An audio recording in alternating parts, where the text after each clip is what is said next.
Hey guys, so something today that's a little bit different than my normal micro camper builds.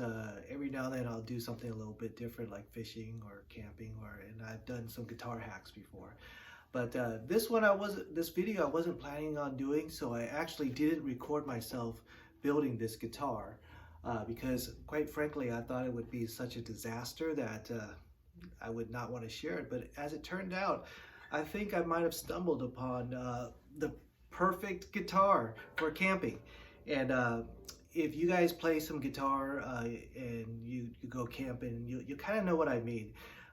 There are some travel guitars that are a little small, but they sound like a ukulele. It doesn't really sound like a guitar. And if you you don't want to really bring your nice guitars because you just don't want to break it. You don't want to mess it. You don't want to get dirty.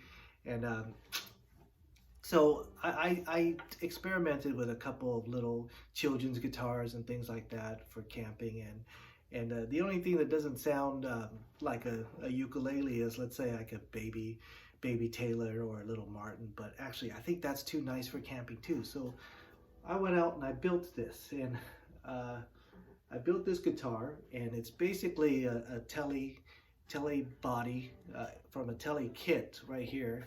And what I did was I hollowed it out and I put on this top over it, a thin top, you can kind of see, and I have this sound hole. And I put on an acoustic bridge, and it's still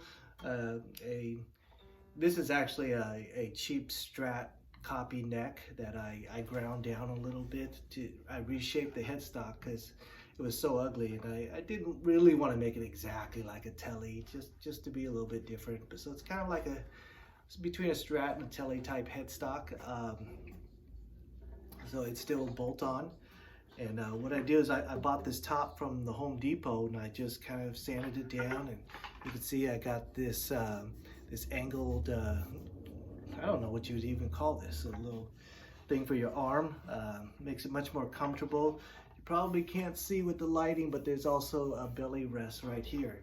And the nice thing about this guitar, and one thing that I didn't like about having small folk guitars for camping, is that if I wanted to play some electric guitar type music, it was very difficult.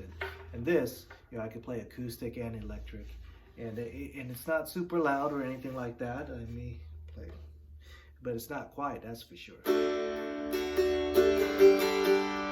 Okay, so I'm not gonna play because I suck. That's what it sounds like, this guitar, and I have a real electric tele right here, and you can see or hear it's a lot more quiet, and I tinkered around with the idea of just playing an electric guitar unplugged to when camping, but it just didn't make enough sound, and you can see it just doesn't make enough sound, and it's heavy. And but one thing nice about the electric guitar, it's very durable. I mean, I don't want to take any of my nice acoustics, and this is a Taylor A12. It's a low-end Taylor, but I still think it's way too nice to take camping. So that's the sound of that the A12 produces, and that's how loud it is. And for comparison, let me take out this sucker again. Of course, the Taylor sounds way better, and this does still sound it sounds thin, but I think it sounds pretty good. And I really don't care. It's much more durable. It's very light. It's hollowed out.